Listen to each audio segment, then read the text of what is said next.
Les individus qui traquent des enfants maintenant le font en ligne, parce que les enfants sont majoritairement en ligne.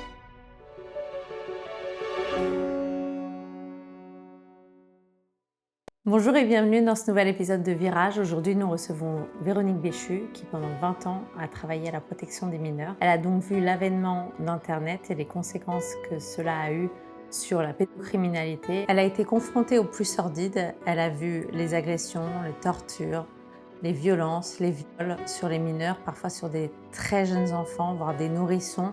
Aujourd'hui, elle travaille dans une association qui s'appelle e-Enfance. Le numéro est le 3018. Nous allons vous mettre toutes les informations. Plus que jamais, partagez cet épisode, mais surtout regardez-le attentivement parce que vous allez vous apercevoir que, sans nous en rendre compte, nous alimentons les réseaux de pédocriminalité en postant des photos qui nous apparaissent anodines. Donc commentez, likez, partagez, abonnez-vous.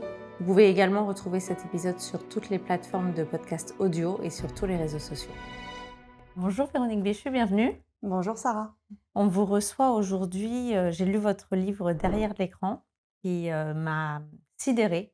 Je crois qu'il n'y a pas vraiment d'autres mots possibles. Vous lancez l'alerte, vous mettez en lumière des faits de pédocriminalité qu'on sait existants mais dont on ignore tout. Vous racontez, grâce à votre parcours, à votre expérience professionnelle, les différentes étapes de votre carrière et la manière dont la pédocriminalité a évolué. Ce qu'on peut dire, c'est que la pédocriminalité existait déjà avant Internet et au début de votre carrière. Alors oui, j'ai commencé dans la police nationale en 2002 et bien évidemment que les violences sexuelles faites aux enfants, donc ce qu'on appelle maintenant la pédocriminalité, existaient et ça a toujours existé malheureusement. C'est vrai que moi j'ai commencé à travailler sur cette thématique à partir de mon entrée dans la police nationale. Et pourquoi vous avez choisi cette voie? Parce que c'est sûrement pas la plus Facile? simple, oui. Ouais. Alors, pour moi, l'entrée dans la police nationale, c'était pas un choix, c'était pas quelque chose que j'avais envisagé, lors de mes études. C'était plutôt une orientation par défaut, et non par dépit. C'est très différent parce que je souhaitais être magistrate lors de mes études, de droit et puis je n'ai pas eu le concours, donc je me suis décidée pour, ce parcours de policier tout en voulant toujours garder cette, volonté d'être, proche des gens par la voie judiciaire, donc les enquêtes et puis quand, j'ai eu la possibilité d'avoir un poste, en sortie d'école dans la thématique judiciaire, je me suis dit que la seule qui m'intéressait en judiciaire, c'était les violences faites aux personnes. Vraiment pour moi, la quintessence du métier de policier en judiciaire, c'était vraiment de porter secours, à son prochain. Le sujet des vulnérabilités était pour moi quelque chose d'important et donc qui est plus vulnérable, qu'un enfant? Donc j'ai, immédiatement accroché un poste, à la brigade des mineurs de Paris. Effectivement, c'était un choix, difficile et d'ailleurs quand j'ai choisi le poste, la personne qui entérinait les choix à l'école de police m'a dit, «Bravo parce que ce sera un domaine extrêmement difficile pour vous en tant que femme, et peut-être future, maman et cetera» et ça n'a été qu'un challenge de plus, je pense. Et alors justement au début des années 2000 quand vous commencez dans la police et que donc il y a pas cette émergence d'internet, quel visage prend la pédocriminalité? Comment on sait aujourd'hui que l'accès est extrêmement facilité, mais à l'époque, il s'agit d'acheter des VHS, enfin des cassettes, comment quel est le visage, qu'est-ce que vous combattez à cette époque-là? Alors à cette époque-là, c'est de l'exploitation sexuelle, très souvent à des fins prostitutionnelles, mais des réseaux de criminalité organisée, donc il y a absolument pas, de petites annonces en ligne, ce genre de choses.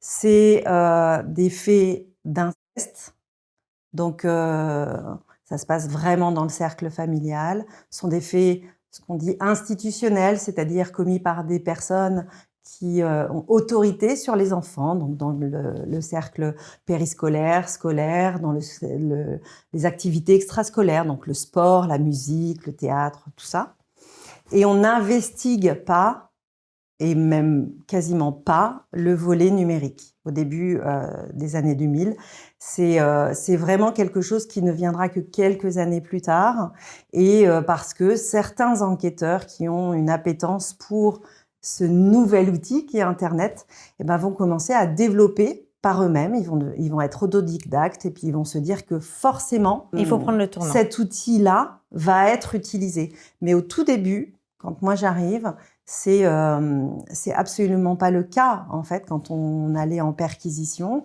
on allait chercher des objets que les enfants avaient décrits au moment des abus, ce genre de choses, mais Donc rien à voir avec on ne saisissait absolument pas d'ordinateur, on saisissait pas de caméra, on saisissait pas de téléphone portable ou de console de jeu. Tout ça, c'était absolument pas traité.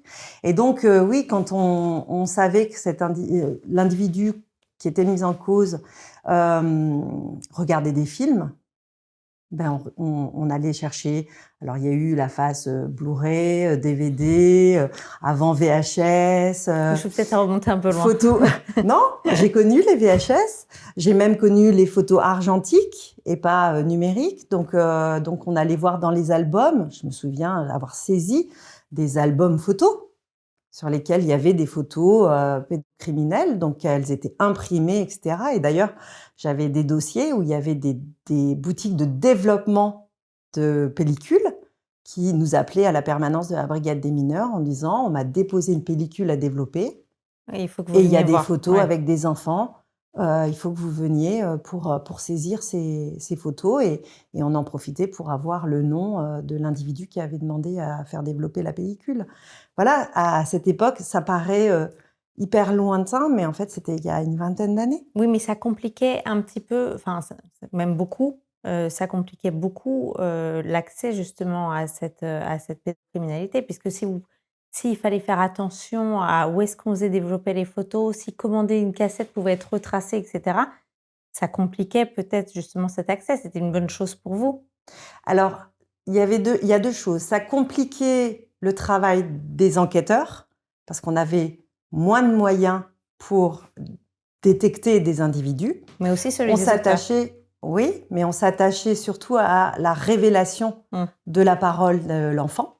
Donc le seul moyen, c'était soit d'avoir un témoin, soit d'avoir une victime qui acceptait de parler. Or, on sait que c'est très peu de personnes victimes qui parlent. Et évidemment, ça n'évitait pas le passage à l'acte des auteurs. Par contre, ça les empêchait d'être en contact entre eux. Donc, de faire ce que moi j'appelle faire communauté et de pouvoir échanger les bonnes pratiques, ce qui a permis après Internet. Ça a évité ou empêché en tout cas l'amplification du phénomène parce qu'ils avaient des difficultés à entrer en contact avec des enfants. C'est-à-dire que pour obtenir des actes, eh ben, il fallait que ce soit obligatoirement des enfants qui étaient dans leur entourage familial, proche ou d'activité professionnelle ou de bénévolat. Donc ça a limité aussi le nombre de victimes, mais il y en avait déjà énormément des victimes. Mais c'est vrai que ça a évité d'être en contact directement avec beaucoup de mineurs au même instant que fait actuellement Internet. Et puis ça les laissait un peu dans leur coin, et notamment les plus jeunes, parce que c'est ce dont on s'aperçoit à l'heure actuelle, qu'il y a une baisse drastique de la moyenne d'âge des auteurs de violences sexuelles, parce que quand on commençait à avoir ce genre d'appétence, on avait des pulsions pour les enfants. En fait, immédiatement, quand on était jeune, on se disait « je suis anormal », etc. Et on restait avec ce postulat-là qui évitait un passage à l'acte. Très souvent, on avait des idées pédophiles, mais on n'avait pas d'acte pédocriminel, ce qui est très différent. Or, à l'heure actuelle, avec Internet, Et la il fameuse suffit communauté. exactement d'aller sur un forum, de se dire « je suis anormal parce que je pense à ça », et d'être en fait embrigadé par tous ceux qui sont déjà en ligne en disant « mais non, regarde le nombre qu'on est, mais non, regarde comment ça se passe bien, etc. » Ce que nous, on fait, ça, c'est la normalité aussi. C'est juste que c'est actuellement pas encore accepté par la société. Voilà. Alors, vous l'avez dit, l'auteur, très souvent, on parle encore donc de cette époque anté-Internet, enfin anté-émergence d'Internet. L'auteur, très souvent, est une figure d'autorité, soit du cercle familial, soit en tout cas environnant. Et quel est le profil de cet auteur? C'est plutôt un homme à cette époque-là, Alors c'est majoritairement? très majoritairement des hommes. Les statistiques disent à peu près 96-98%. Ah oui, Donc c'est très en majoritairement. quasi-totalité. Après, il y a évidemment des femmes qui abusent de mineurs. Moi, quand j'étais à la brigade des mineurs, j'ai eu des dossiers avec des mères incestueuses ou des personnes ayant autorité, comme des professeurs, etc., ayant des relations à caractère sexuel avec leurs élèves.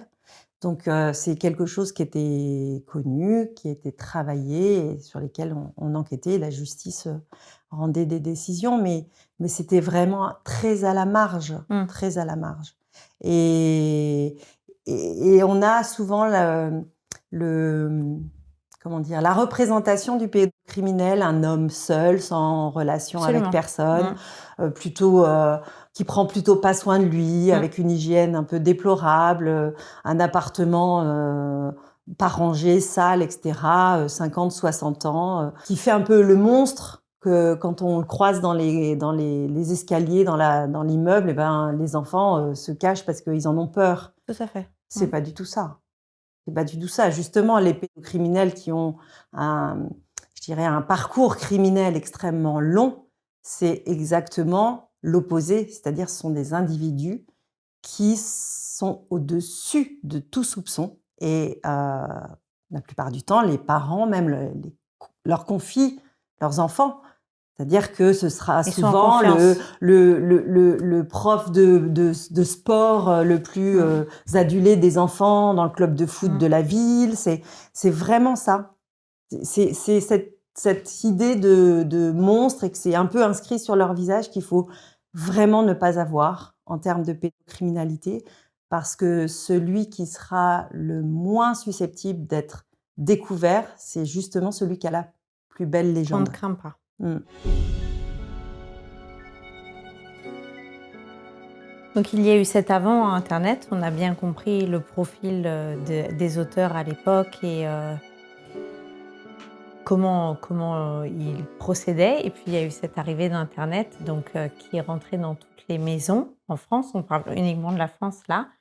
Et il y a eu une redistribution totale des cartes avec une amplification du phénomène de manière exponentielle et tout le monde a été dépassé. Si je comprends bien, votre service a été dépassé également. Enfin, personne ne s'est réellement aperçu de l'ampleur que ça prenait parce qu'il y a eu plusieurs visages. En fait, ça c'est venu progressivement parce qu'évidemment internet n'est pas arrivé dans tous les foyers, au Du même jour au moment. lendemain. Voilà. Donc certaines personnes ont vu le potentiel que ça pouvait être, notamment de pouvoir, encore une fois, hein, être au contact, d'autres pédocriminels de manière à pouvoir échanger et notamment la première chose que les pédocriminels échangent entre eux sont des contenus. Et ce que j'appelle des contenus, c'est des images et des vidéos. Donc dans les premiers temps, en fait, c'est des images argentiques qu'ils scannaient et qu'ils échangeaient sur internet. Ça a commencé comme ça. Et ensuite Avant le numérique. exactement, Mmh. avant les outils numériques, donc il y a d'abord eu les téléphones où on mettait une grosse carte Mmh. dedans, puis après il y a eu les cartes SD, puis après il y a eu les téléphones portables.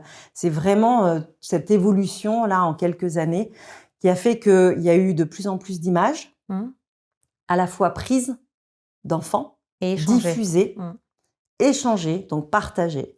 Et cette possibilité d'instantanéité, en 3 clics, on tombe sur des contenus, ce contact immédiat avec l'autre Mmh. pour pouvoir parler de ce qu'on aime et parler de sa collection, pouvoir la faire grandir, et cetera. Commencer à avoir,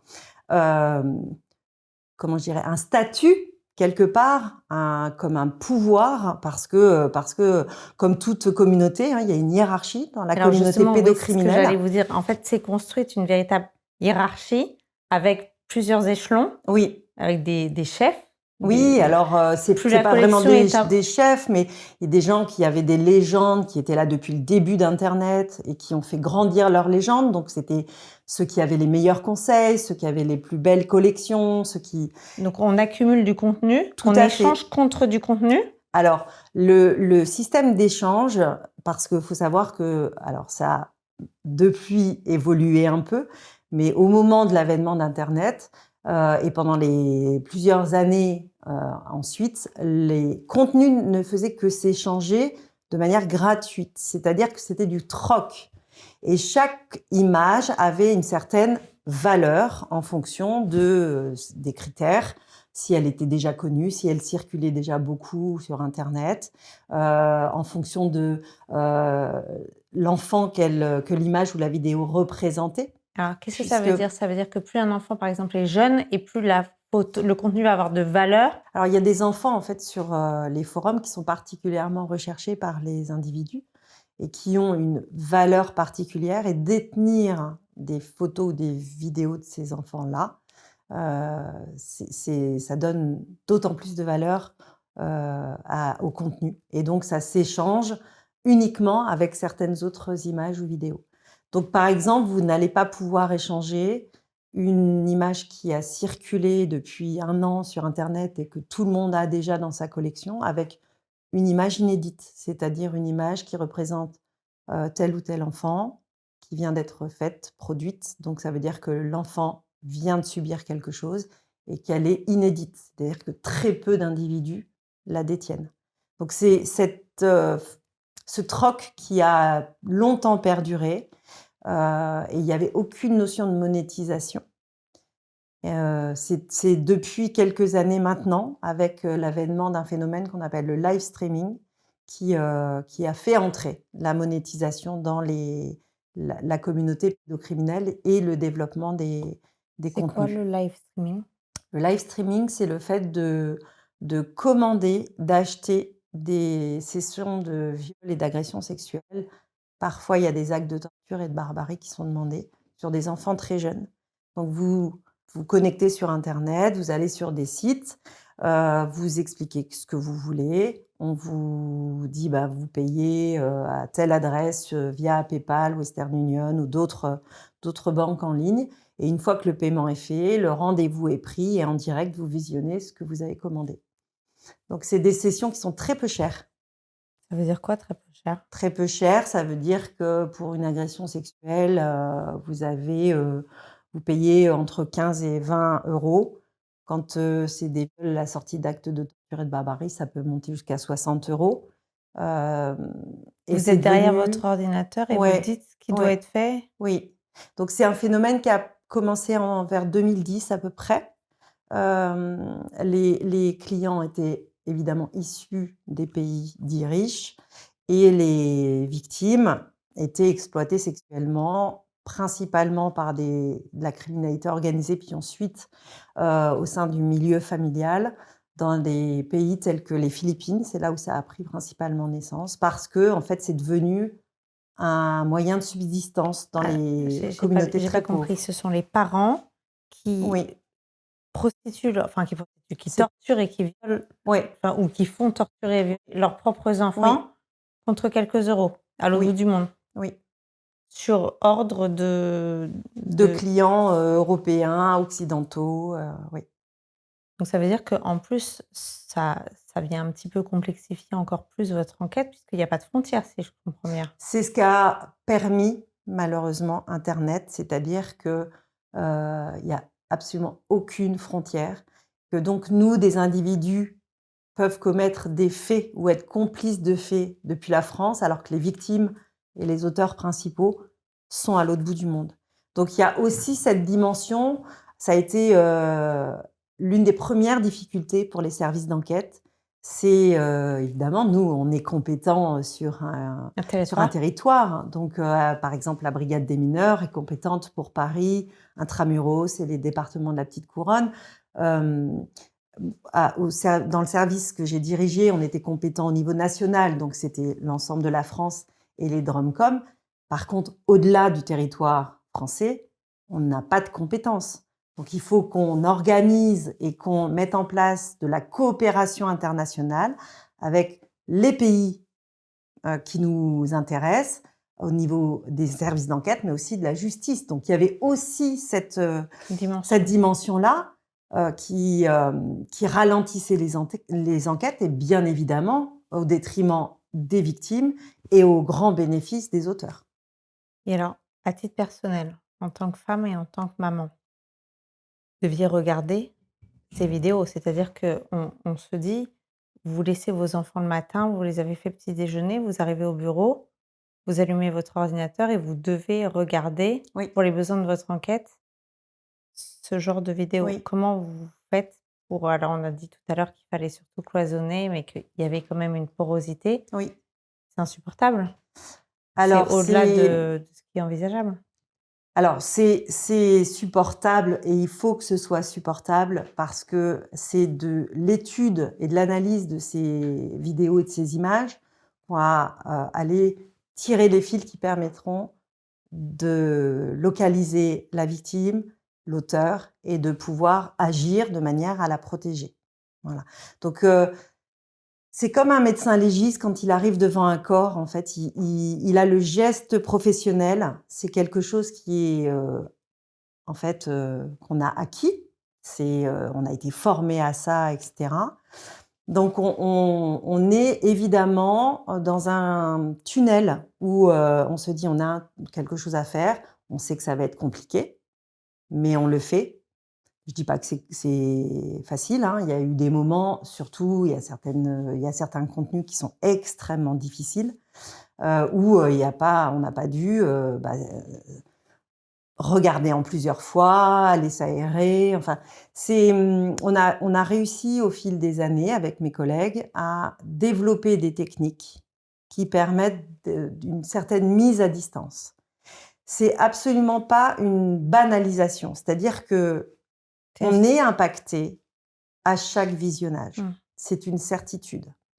Mais l'impact, on arrive à l'amoindrir parce que justement, on a certaines techniques qui nous permettent de, modérer le choc. Donc, c'est peut-être, alors pour les vidéos, parce qu'il y a eu aussi cette gradation dans les contenus.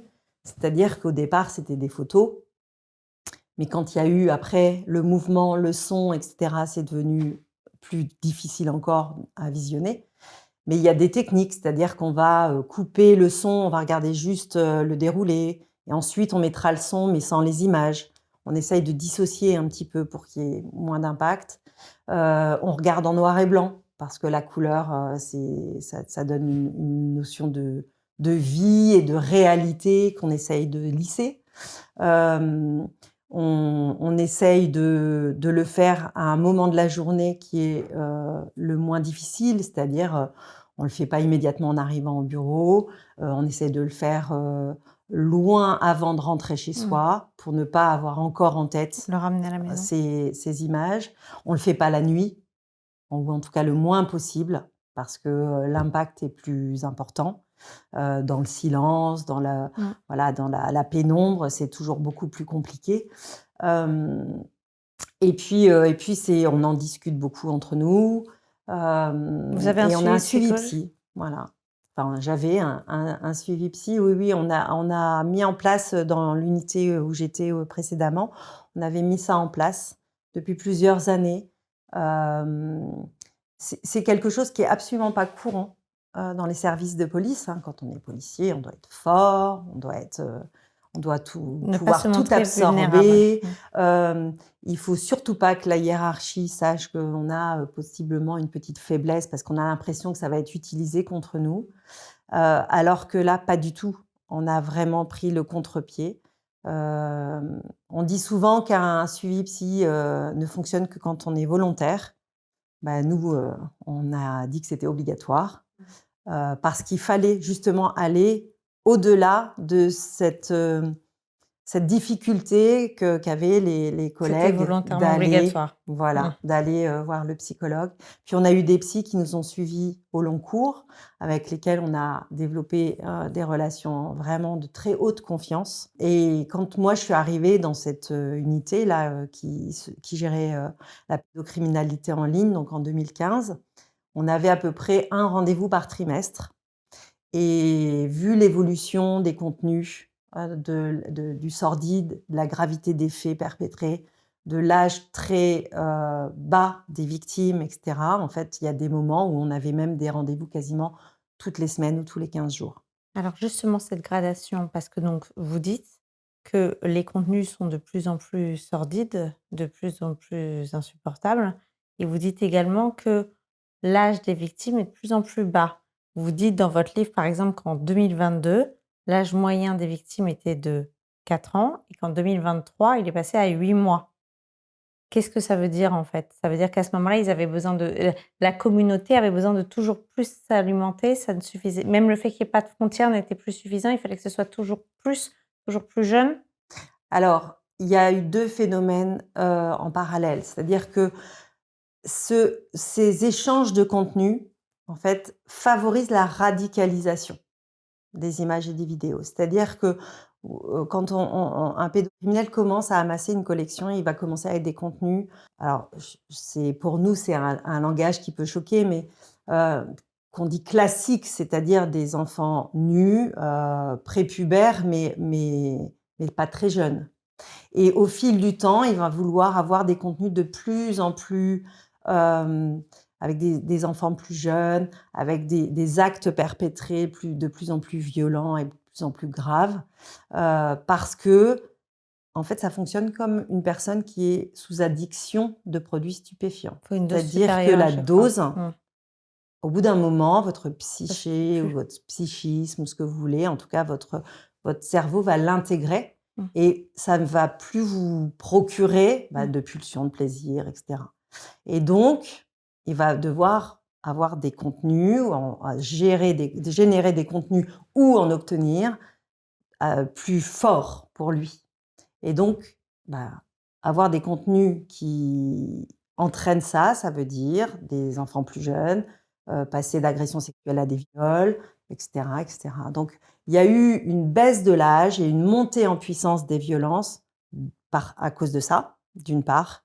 Et d'autre part, comme il y a eu de plus en plus de circulation de contenu et de plus en plus de contenu détecté en ligne, les services d'enquête, dont le mien, ont été submergés de signalements. Et donc, on a dû prioriser les dossiers sur lesquels on allait intervenir. On ne pouvait pas tout traiter.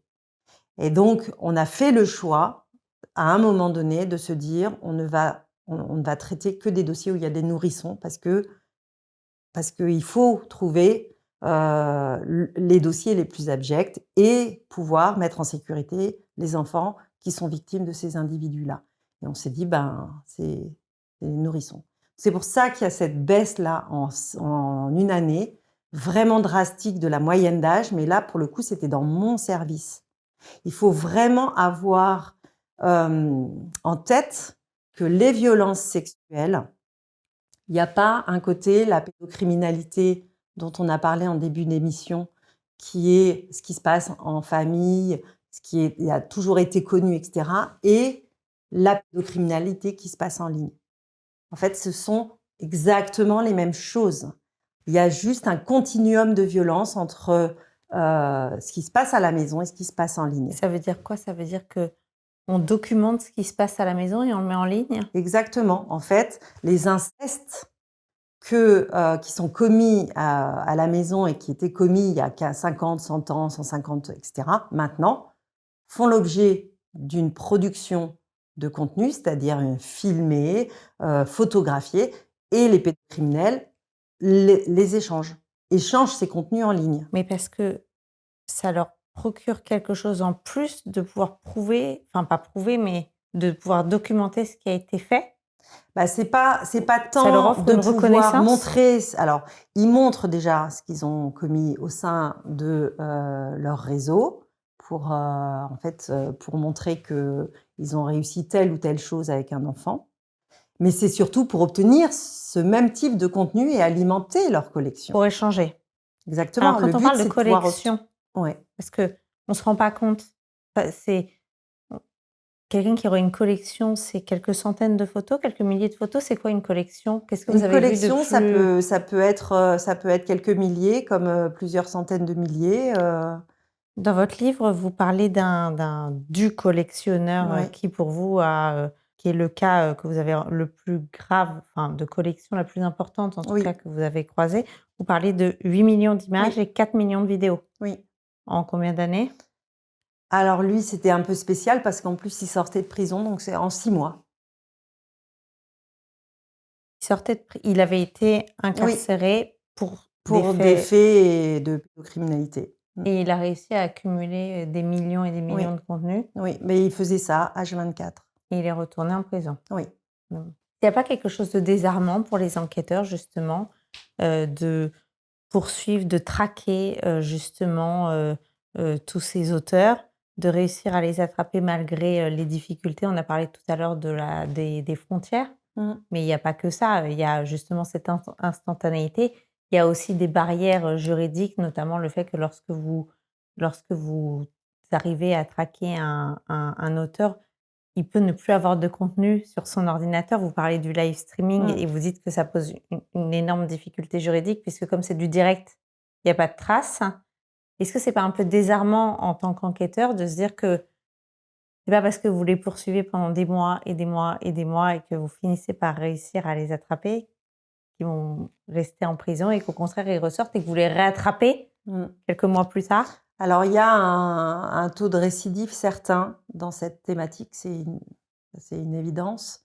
Hem, Après dans mon service, c'était vraiment ce qu'on appelait des individus à haut profil de risque. C'est-à-dire que c'est des individus qui passaient à l'acte physiquement sur des enfants, sur des actes très graves. Donc en général, c'était des dossiers qui, étaient, renvoyés devant les cours d'assises Mmh. et les peines étaient extrêmement lourdes. Et ils ont des Heu, obligations de soins? Bien évidemment, avec des interdictions complémentaires, par exemple d'être en contact avec des mineurs, de travailler ou d'avoir des activités de bénévolat au contact d'enfants. Ils sont inscrits au fichier des auteurs de violences sexuelles, donc ils doivent attester de leur domicile régulièrement. Enfin, vous avez tout un panel de peines complémentaires attachées à cette thématique-là, donc évidemment, ils étaient condamnés aussi pour ces, peines complémentaires, en plus de la peine de réclusion criminelle et de peine d'amende. Mais bien évidemment, il y a jamais de, peine de perpétuité, ça n'existe pas. Il faut, à mon sens, il faut penser aussi le retour dans la vie, hors incarcération et c'est là qu'on ne met vraiment pas les moyens, en tout cas les politiques publiques ne mettent pas les moyens de prise en charge correcte de ces individus dès leur entrée, en prison, de manière à pouvoir avoir Une une réinsertion réinsertion, mais une réinsertion qui soit efficace cohérente. et qui donne les bons résultats. Voilà. Oui, parce que dans votre livre, vous dites que c'est pas parce que, par exemple, vous êtes condamné pour des faits de pédocriminalité que vous perdez l'autorité parentale. Alors, c'est c'était la sortie de mon livre, mais depuis ça a évolué, puisqu'il y a eu, une nouvelle, législation qui, il y a un principe de précaution. À partir du moment où vous êtes visé pour ce genre d'affaires, vous pouvez perdre, en tout cas, Mais c'est pas automatique. on met un pas ou à l'autorité parentale et on attend de voir ce que donne, l'enquête et la décision de justice, la réponse pénale, pour voir si, les individus sont encore en capacité d'exercer leur autorité parentale. D'accord. Mais c'est un vrai sujet, ça. Alors à une moindre échelle et ça ne concerne pas donc les auteurs sur lesquels vous avez enquêté, mais il y a on entend quand même beaucoup de scandales d'individus qui arrivent à travailler au contact des enfants, alors que normalement, je pense à l'affaire de la mairie de Paris dont on entend énormément Oui. parler en ce moment. Heu, il y a normalement une réglementation. Donc il y aurait théoriquement une interdiction de travailler au contact des enfants en ayant un casier judiciaire. On s'aperçoit que dans les faits, pas toujours vérifié. Alors, il y a, une obligation de produire. Alors déjà, dans un premier temps, vous devez produire ce qu'on appelle un B3, c'est-à-dire le bulletin numéro 3 que tout un chacun peut demander. Vous devez le fournir pour montrer que, il est vierge, première chose. Et puis pour les professionnels qui sont en contact direct d'enfants, dans certains cadres, il y a encore beaucoup de, situations où ça n'est pas prévu et il faut entrer en voie de législation pour pouvoir, je dirais, hem, combler ces manquements, et donc on y travaille mais, c'est encore en cours. Mais évidemment, là, dans le cas du périscolaire, avant d'embaucher une personne, vous devez avoir son attestation d'honorabilité, c'est-à-dire que cet individu doit pouvoir vous fournir un document qui aura été vérifié par une procédure administrative qui est enfin, le process est extrêmement bien établi. Il doit fournir cette attestation et l'employeur a aussi une procédure à exercer de manière à vérifier l'authenticité de cette attestation. Et donc l'attestation, c'est, une vérification au fichier des auteurs de violences sexuelles. Donc ça veut dire que vous n'avez pas été condamné pour des faits de pédocriminalité. Voir si votre casier est vierge et cetera. La problématique qu'on a avec cette procédure, c'est que si vous êtes un individu qui actuellement n'a pas été condamné, Il y a rien.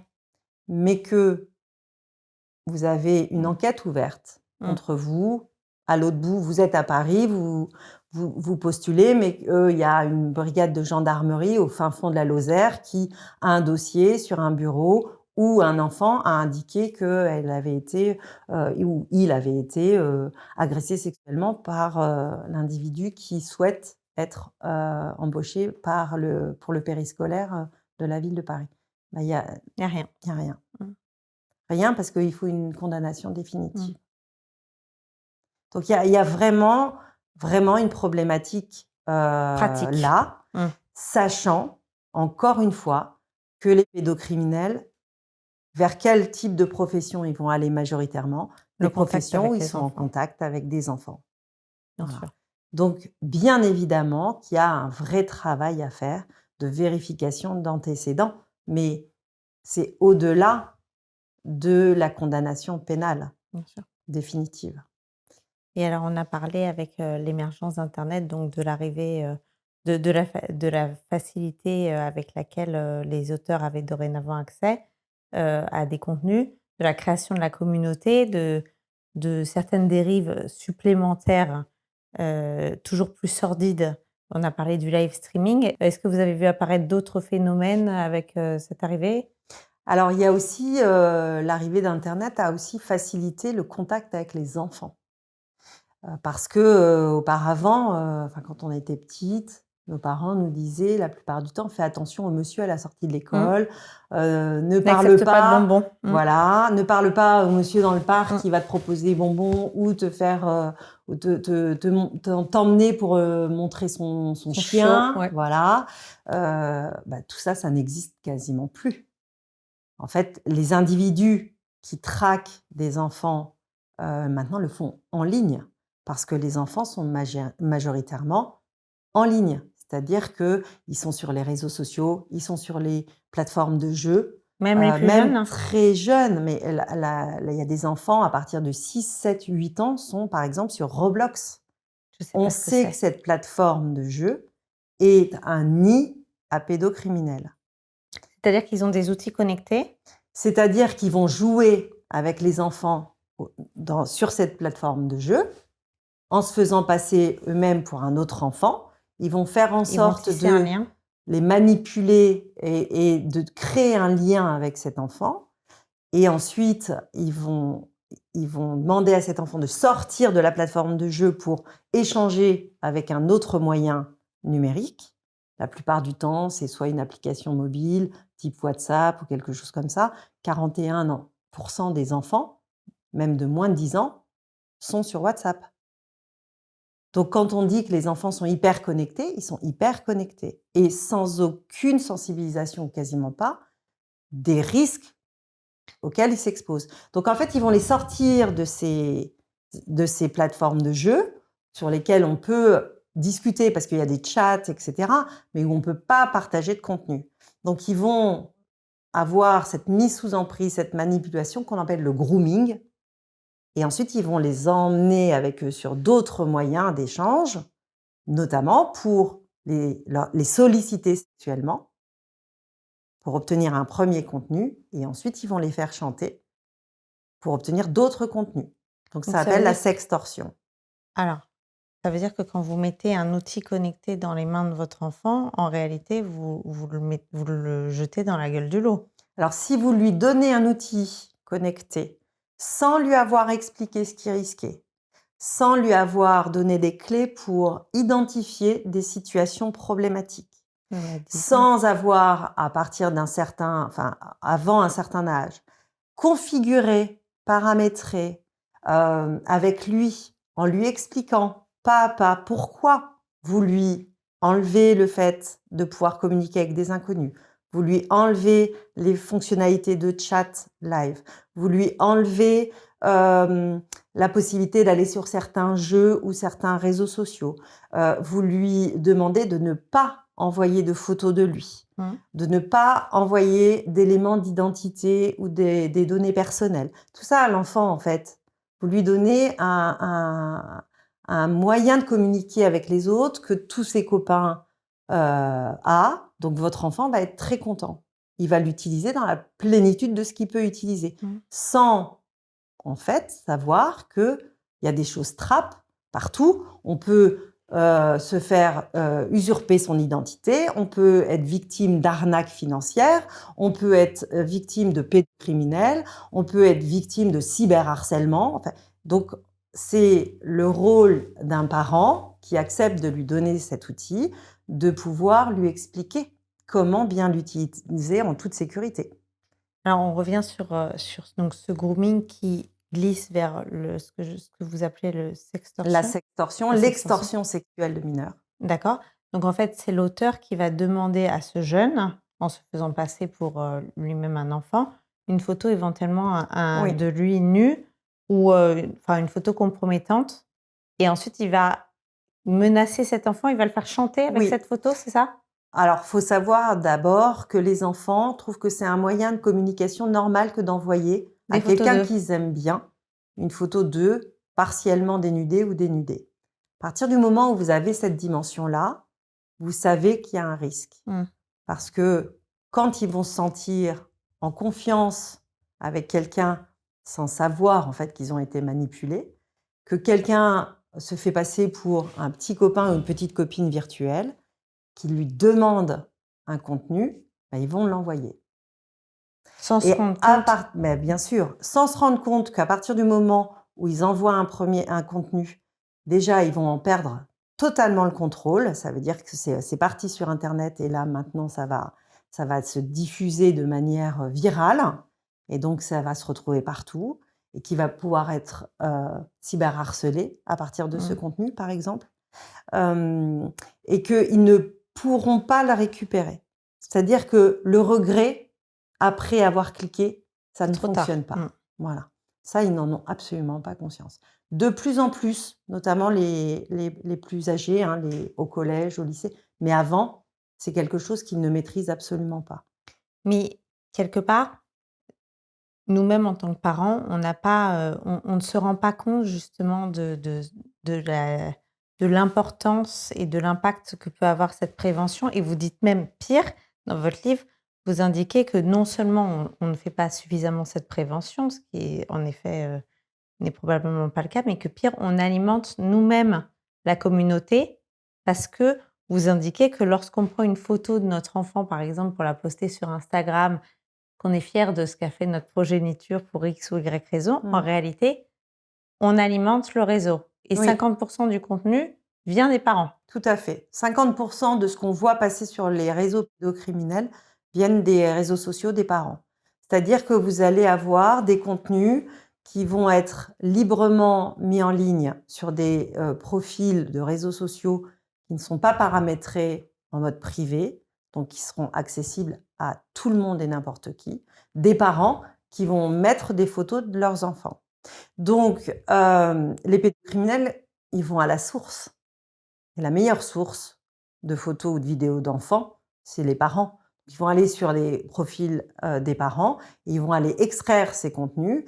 Dans un temps un petit peu lointain, je dirais, ils ajoutaient des commentaires où ils taguaient les photos en mettant des commentaires sexuels, dégradants, etc.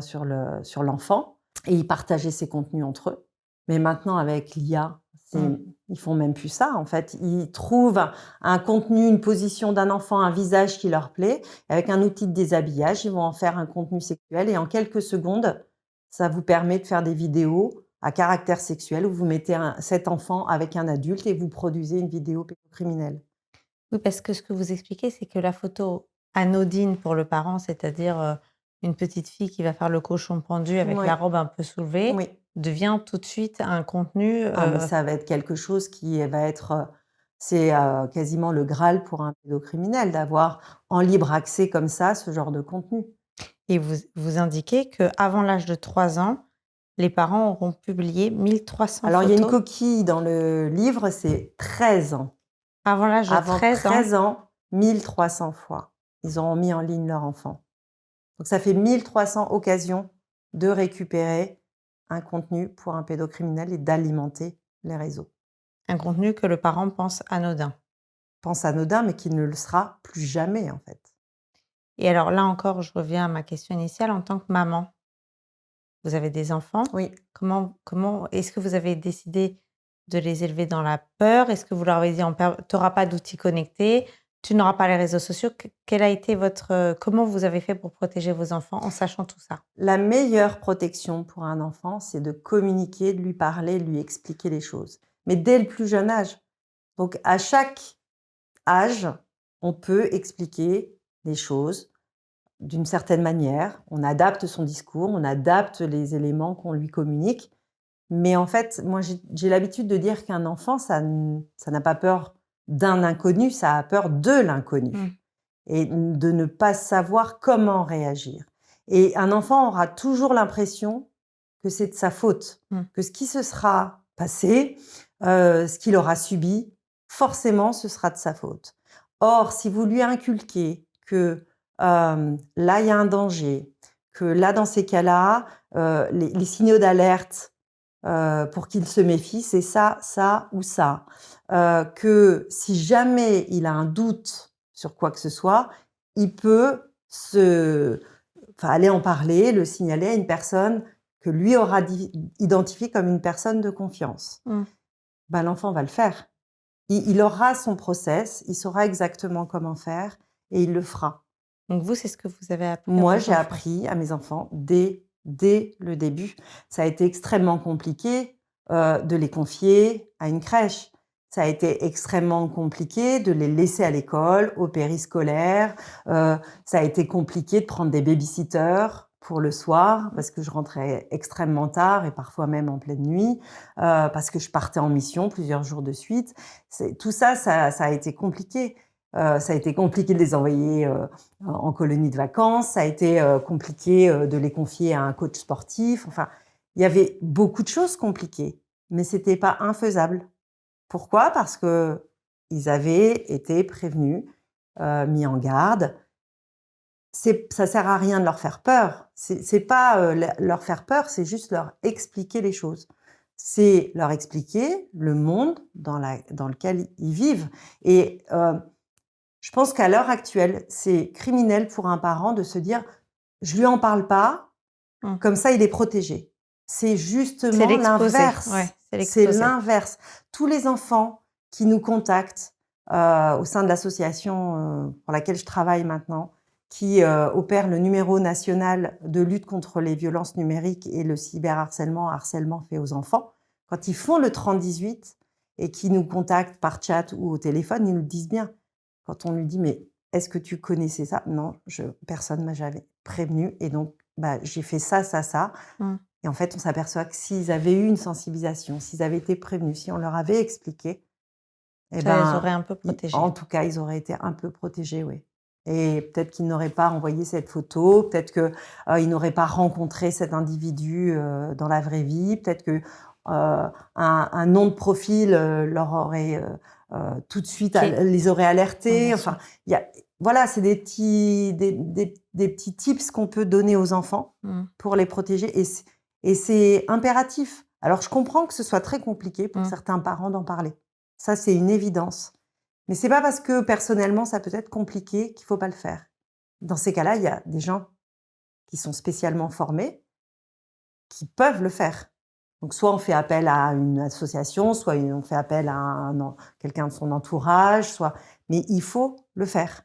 Et alors vous dites justement qu'un enfant se sent toujours coupable et dans votre livre, vous indiquez que c'est justement une des stratégies des auteurs de dire aux enfants: «Ne parle pas parce que si tu parles, tu vas avoir des problèmes». Alors ça peut être en plus dans le cercle familial et Oui, ça sera de ta faute. C'est-à-dire que les enfants se retrouvent à culpabiliser, oui. c'est un des outils, employés. Alors, il y a plusieurs outils, mais effectivement, notamment dans les violences, intrafamiliales, vous avez le conflit de loyauté. Parce que l'auteur est souvent une personne qui est particulièrement aimée de l'enfant. Donc déjà, il doit passer outre cette barrière de, s'il me fait ça, c'est parce qu'il m'aime. Mmh. Donc là, déjà, il y a un gros morceau à franchir. Ensuite, l'individu va évidemment jouer sur ce lien et cet affect qu'a l'enfant pour, sceller, définitivement son silence et donc l'enfant doit aussi aller au-delà de ça et enfin, vous avez, encore ce cercle, parfois, hein, qui, comme c'est une déflagration dans le cercle familial, la parole de l'enfant Mais pas cru? n'est pas forcément crue, Mmh. heu, parce qu'on a peur des conséquences, parce que tout notre univers, Va s'écrouler. va être bouleversé, que, la plupart du temps, évidemment, c'est, la personne qui, souvent même, amène, de quoi, vivre, donc a le métier, le salaire, supporte les charges de famille, financièrement et cetera, donc il y a aussi ce frein-là et encore une fois, c'est souvent des individus au-delà de tout soupçon et souvent la première réaction des gens, c'est: «Pas lui, c'est pas possible». Donc on essaye toujours de trouver une autre réponse. Donc vous voulez dire que parfois parce que si on comprend bien, la majorité encore de ces crimes se produit dans un cadre, familial, incestueux? Oui, 77 à l'heure actuelle des violences sexuelles sur les enfants se commettent dans le cadre, dans le cercle de confiance de l'enfant. C'est-à-dire, le cercle de famille, le cercle amical, donc très proche de la famille ou encore, une personne ayant autorité sur l'enfant. Donc il y a vraiment ce conflit de loyauté, qui va, perdurer pendant extrêmement longtemps pour l'enfant et qui scelle sa parole. Et est-ce qu'il y a eu une modification pendant toutes ces années, vous qui avez été véritablement au contact donc de l'évolution de cette pédocriminalité? Est-ce qu'il y a eu aussi une évolution du profil? Est-ce que ce sont toujours des hommes, 97 d'hommes? Alors, il semblerait que, il y ait de plus en plus de femmes qui commettent des faits et les mettent en ligne. C'est 2 dynamiques bien différentes. Comme je l'expliquais au début, il y a des femmes qui abusent d'enfants. C'est pas la majorité des cas, mais il y a des femmes qui abusent d'enfants. Ce qui est différent à l'heure actuelle, c'est qu'on constate qu'il y a de plus en plus de femmes qui vont, capter ce qu'elles font et le diffuser en ligne. Alors vous avez, soit des femmes seules, soit des femmes qui sont en couple, c'est-à-dire que, c'est, l'homme et la femme qui vont être acteurs de ces faits de pédocriminalité Et puis encore une fois, dans le live streaming dont on parlait tout à l'heure, la majorité des personnes qui passent à l'acte, physiquement sur les enfants, dans le cadre de commandes en ligne, sont des femmes. Donc les hommes vont s'occuper de récupérer l'argent et cetera, mais ce sont les femmes de la famille qui abusent des enfants, des mères, des sœurs, des tantes et cetera. Donc il y a vraiment cette dimension de, auteur au féminin, de plus en plus. Comment vous l'expliquez? Il y a pas réellement d'explication, ça a toujours été le cas, simplement c'était pas documenté, c'est ça? Bah, je pense que la société, à l'heure actuelle, encore, le tabou des tabous, c'est une mère qui, Oui, il y a quelque chose commet des mmh, violences sexuelles sur son il y a quelque propre chose enfant. d'inconcevable, oui. Parce qu'on a vraiment cette idée qu'une mère ne peut être que protectrice. Mmh. Or, c'est faux. Or, c'est faux. Il y a des mères qui abusent sexuellement, il y a des mères qui abusent psychologiquement de leurs enfants, il y a des mères qui abusent physiquement, qui maltraitent, qui négligent, qui sont toxiques. Donc, c'est pas parce que c'est, Une mère une que mère que, ça ne fait que du bien à son enfant. C'est une certitude. Mais je pense qu'il y a eu quand même un glissement avec internet. Hem parce que ça a Avant, anonymisé? avant, c'était un peu secret sur tout Mmh. ce qu'elle faisait, voilà. Et maintenant, elles se mettent en scène, comme pour tout le reste. Hem Et puis il y a cette dimension aussi peut-être de sous-évaluation des phénomènes, de femmes auteurs de violences sexuelles, à la fois par la société, mais plus spécifiquement par le monde judiciaire. Et puis Les peut-être par les enquêtes, mais victimes? surtout la justice, je pense. Oui. Parce que, les magistrats, hem, on s'aperçoit, hein, souvent mais même les enquêteurs, hein, dans les dossiers, que, un geste qui aura été commis, un geste intime qui aura été commis par un homme et une femme, en fonction de ce statut, n'aura absolument pas la même interprétation. C'est-à-dire qu'un geste commis, par un homme, on dira automatiquement que c'est un geste à caractère sexuel. Mmh. Et une femme, le premier réflexe qu'on aura, c'est de dire: «C'était un geste de soin ou un geste d'hygiène». Mmh. Bah, non, en Mmh. fait, pas Mais forcément. alors, ça c'est si la justice, a cette perception, on peut imaginer que les victimes aussi. C'est-à-dire que pour la victime, peut-être qu'elle voulait pas lui faire de mal ou elle a ça n'avait pas de caractère sexuel ou Oui, même peut-être que ça génère encore une honte supplémentaire parce que justement c'était une femme et oui. qu'on se sent encore, encore peut-être un peu plus abusé, je ne sais pas, mais peut-être que la parole est encore moins libre? Alors on s'aperçoit, hein, que c'est une évidence. Déjà, révéler des faits à caractère sexuel pour un enfant, c'est extrêmement, ou même un adulte quand il l'a subi quand il était enfant, c'est extrêmement compliqué. C'est déjà très compliqué quand l'auteur est un homme, quand on est une femme. C'est encore plus compliqué quand on est un garçon, Et que c'est une femme? non, et que c'est un homme. Le D'accord. fait d'être une victime au masculin, c'est très compliqué. On voit que peu d'hommes révèlent avoir été victimes de violences sexuelles. Et Par c'est honte? encore, bah, parce que ça les atteint dans leur, je pense, dans la conception qu'a la société de leur masculinité. D'accord. Heu, mais c'est encore plus difficile qu'on soit un garçon ou une fille, de révéler qu'on a été victime d'une femme et notamment d'une femme. Il y avait un lien très particulier et notamment un lien, filial, quoi.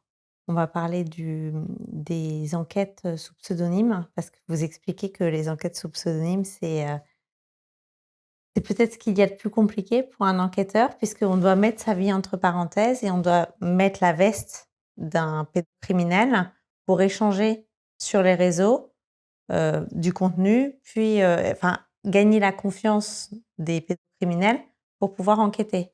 Alors l'enquête sous pseudonyme, ça c'est une technique spéciale d'enquête qui a été créée à la base vraiment spécialement pour la lutte contre l'exploitation sexuelle des enfants, dont la lutte contre la pédocriminalité, parce que c'est extrêmement efficace dans cette thématique-là. Alors oui, on se fait passer soit pour un enfant, soit pour un pédocriminel, et on on s'immisce en fait sur les réseaux où il y a ce genre de personnes.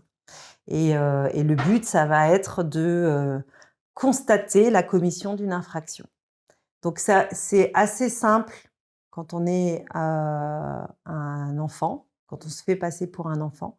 Il suffit de rester moins d'une minute connecté sur un réseau social avec un profil en public. Voilà. Et on est sollicité sexuellement. Donc il y a constatation d'une infraction en moins d'une minute. Hem, quand on essaye de traquer des pédocriminels et notamment des pédocriminels qui sont sur le darknet, donc qui s'anonymisent ou sur des applications mobiles chiffrées comme WhatsApp ou Telegram à l'heure actuelle, c'est beaucoup plus compliqué parce que c'est des individus qui sont méfiants la plupart du temps et donc il faut gagner leur confiance. Donc il Donc faut pendant des semaines, on il va faut être dans le costume d'un individu qui a les mêmes appétences que les personnes qu'on traque, ouais. c'est-à-dire il faut essayer de raisonner de cette Oui. manière? Il faut essayer de Il faut avoir générer une légende et il faut avoir des réflexes, il faut avoir la même façon de s'exprimer, il faut ouais, ça s'acquiert. donc dans le cadre de ces enquêtes sous pseudonyme, on est dans le bain, c'est-à-dire qu'on s'immerge, on adopte le vocable, de la plateforme, enfin du enfin je sais du dark web, j'imagine? C'est sur le Non, on dark peut web? faire des enquêtes sous pseudonyme sur le ClearNet, D'accord. sur l'internet qu'utilise tout un chacun tous les jours. Sauf que là, pour l'enquêteur, il y a plus de week-end, il y a plus de nuit, on discute, on tisse véritablement un lien avec les pédocriminels. Dans votre livre d'ailleurs, vous racontez que, peu importe qu'il y ait, un anniversaire, une fête de famille, peu importe, Mmh. l'enquête sous pseudonyme se poursuit, ce qui est Oui. pas forcément très simple d'ailleurs pour l'environnement, puisque vous devez être dans votre monde très sombre, en vous forçant à avoir des pensées, complètement contre nature. Et rester immergé alors que la vie autour de vous, est le quotidien? Mmh.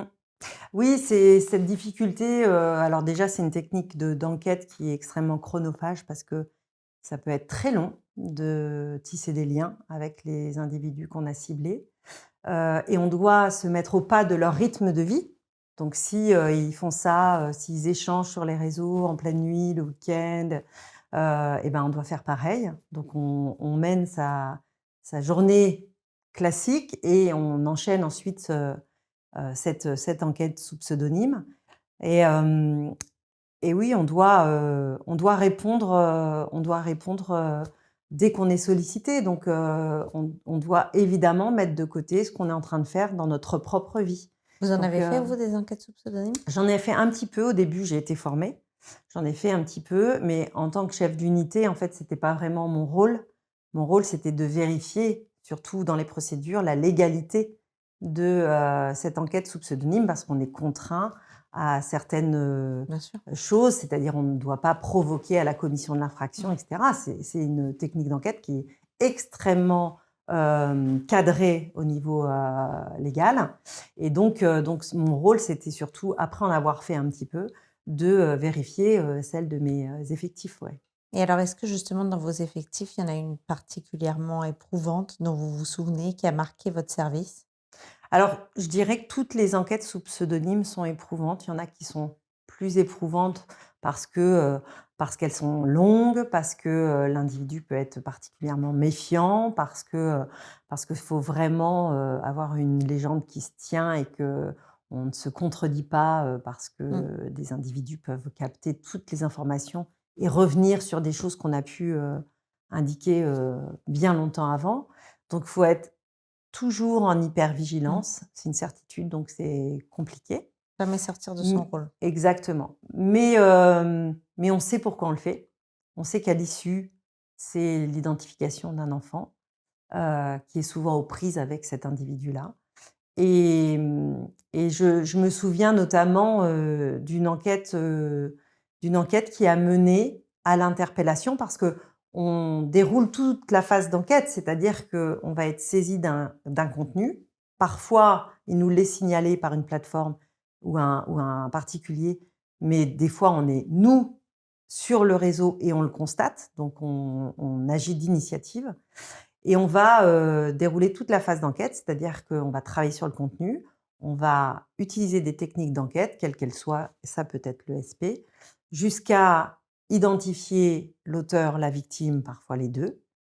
Et on va aller interpeller l'auteur, on va aller entendre l'enfant, on va l'emmener chez le médecin légiste, on va placer en garde à vue l'auteur et donc rester avec lui. On va l'emmener jusque chez le procureur de la République ou le juge d'instruction. On va l'emmener jusqu'à la prison s'il est incarcéré en détention provisoire le temps de de l'enquête, la poursuite de l'enquête qu'on va mener également jusqu'à son procès. Donc tout ça, et on témoigne en cour d'assises également. Donc c'est des mois, des années parfois. On a des dossiers qui ont pu durer 4 ou 5 ans. C'est des dossiers vraiment au long cours. Et il y a un dossier qui m'a particulièrement marqué, qui est un dossier où on a identifié grâce à une ESP un des, un des 10 pédocriminels les plus recherchés dans le monde et qui était en fait un Français qui était en France. Et grâce à l'ESP menée par mes équipes, on a réussi à l'identifier, à l'interpeller. Et il y avait évidemment des enfants dans son entourage. Et alors, si je comprends bien, donc vous menez toutes les phases de cette enquête, de cette investigation jusqu'au procès. Donc, à un moment, vous allez vous retrouver face au prévenu. Oui, Et lorsque vous êtes face à lui et que vous avez donc accumulé pendant plusieurs jours, semaines, mois, années des preuves, qui- comment réagit cet auteur? Est-ce que dans la plupart des cas, il vous dit, OK, bon, j'ai été pris la main dans le sac, j'avoue tout, ou alors est-ce qu'au contraire, il nie? Est-ce qu'il normalise? Est-ce qu'il banalise? Qu'est-ce qu'ils font? alors c'est différent pour chaque individu. Mais vraiment, il y a un trait commun, c'est qu'ils sont extrêmement égocentrés. C'est-à-dire qu'ils vont toujours tout ramener à eux, Mmh. toujours dire: «Mais qu'est-ce qui va m'arriver? Qu'est-ce que je vais devenir? Qu'est-ce qu'on va penser de moi?» Mmh. Ça, c'est vraiment très typique. Heu, il y en a peu qui ont une parole pour leurs victimes, même quand c'est quelqu'un de leur entourage très proche, voire de leur famille. Hem, c'est chacun réagit en fonction de son caractère, je dirais. Donc il y en a qui vont minimiser les faits parce qu'ils ont bien compris qu'on avait les contenus, et qu'on potentiellement, on peut aussi leur dire: «Ben, tel profil, c'était moi, donc tout ce que tu as échangé, je l'ai». Mmh. Et donc beaucoup se disent au départ: «Ben, je vais reconnaître ce que je ne peux pas nier», voilà, tout en minimisant sa responsabilité. Et en pensant que, on va pas découvrir le reste. En règle générale, Ça déroule. ouais, ça se passe plutôt bien pour l'enquêteur et on essaye d'être le plus à même de pouvoir, faire en sorte que la victime n'ait pas tout révélé parce qu'on a les éléments, heu, par d'autres biais. Donc on a des preuves matérielles et cetera. Mmh. On imagine que les méthodes de recueillement de la parole d'une petite victime de seulement quelques années ne sont pas les mêmes que pour un adolescent ou un jeune adulte. Alors, y chaque phase a sa difficulté, chaque phase d'âge est compliquée. Évidemment, les enfants très jeunes, c'est beaucoup plus compliqué. Donc les policiers sont spécialement formés au protocole du NICHT, qui est une méthode pour recueillir la parole des enfants de 4 à 12 ans et c'est un process qui est très particulier en plusieurs phases. Donc vous avez d'abord une mise en confiance de l'enfant, l'explication des règles et ensuite on le laisse parler avec un recueil très particulier qui est de le remettre dans, la période où il a pu subir, hem, les faits. C'est comme un entretien cognitif, c'est-à-dire il va se reprojeter là où il était, au moment où il a subi des choses. Donc on le laisse parler, on lui pose quasiment aucune question. C'est très court alors? Ça peut être très long. Ah bon? Parce que des fois, les enfants ont beaucoup de choses à dire et qu'on les laisse parler. Donc par exemple, s'il y a un silence, on ne va pas le combler par une question. On va laisser le silence se dérouler et on va réenclencher le récit libre en répétant la dernière phrase qu'il a donnée. Donc c'est des petites techniques comme ça pour éviter la suggestion. Mmh. Parce que dès qu'on pose une question, en fait, on suggère quelque chose. Et l'enfant a toujours l'impression qu'on est dans l'attente d'une réponse, quelle qu'elle soit. Que vous l'orientez. Exactement. Donc c'est une formation qui est impérative dans les services, d'enquête, mais je dirais même au-delà, pour toutes les personnes qui sont en contact avec des enfants dans le cadre de leur profession et qui seraient à même d'être les primo-intervenants et d'être les confidents des enfants, que ce soit en milieu scolaire, en périscolaire ou les médecins, enfin les personnels de santé et cetera.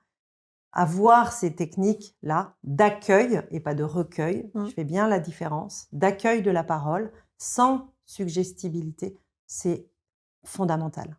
On rappelle que votre livre est sorti en avril 2024 et donc à la fin de votre livre, vous indiquez que votre service est véritablement, sous l'eau. Le nombre d'enquêtes ne peut pas suivre le nombre de signalements. Oui, Et vous interpellez, même si vous interpellez pas mal d'auteurs, vous avez le sentiment de vider l'océan à la petite cuillère. oui. Ce sont vos mots.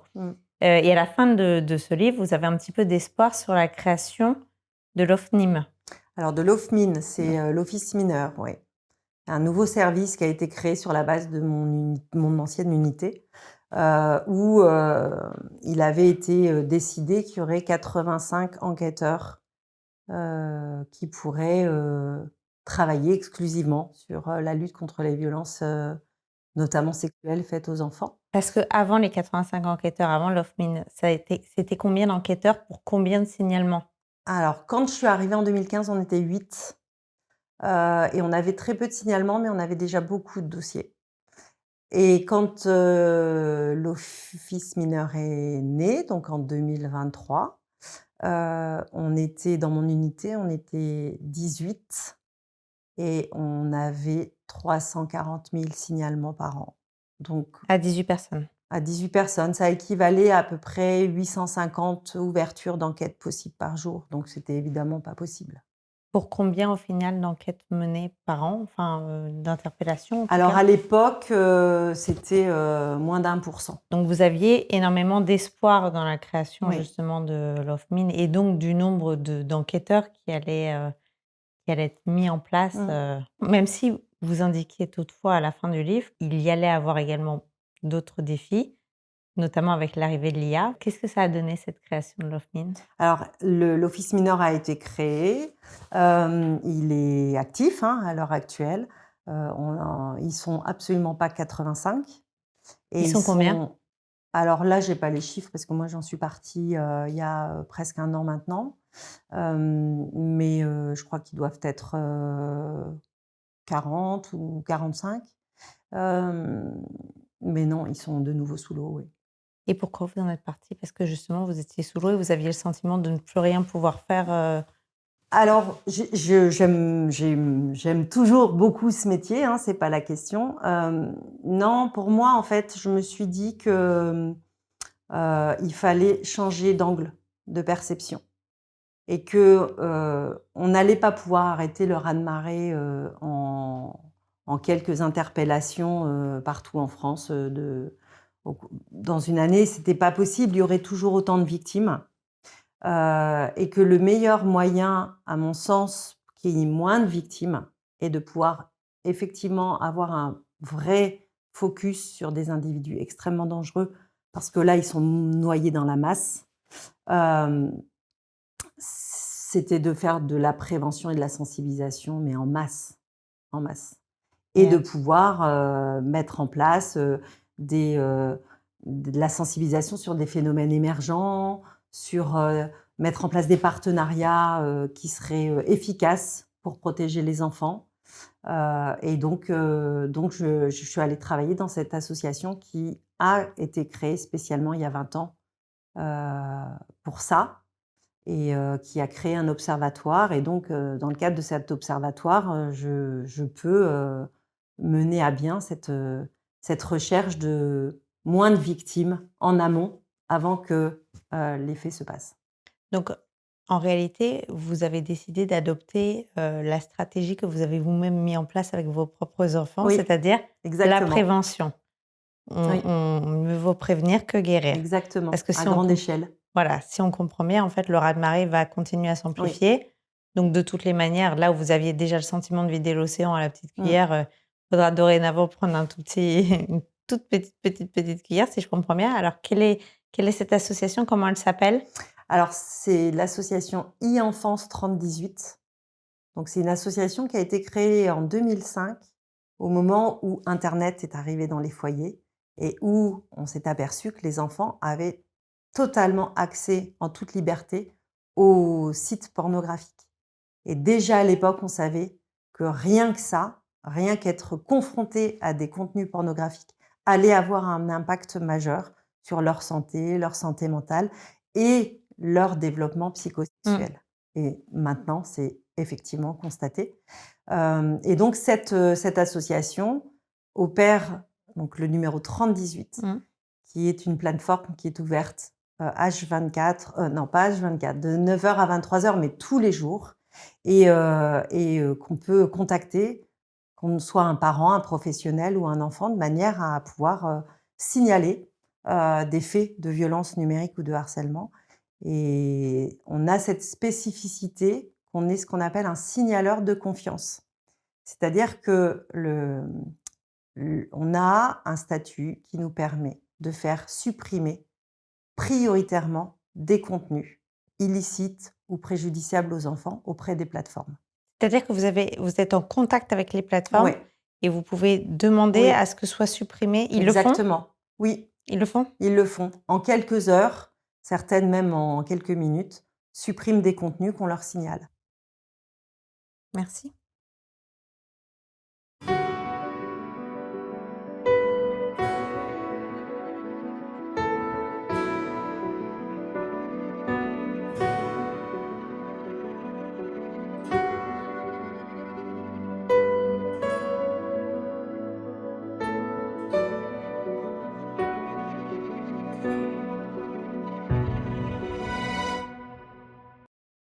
Qu'est-ce qui tient pas? Le micro, il tient pas? Et en fait, il se remet comme sur un bâton. On veut garder le côté esthétique. Oh, écoute, je sens le reproche à peine dissimulé. Non, c'est pas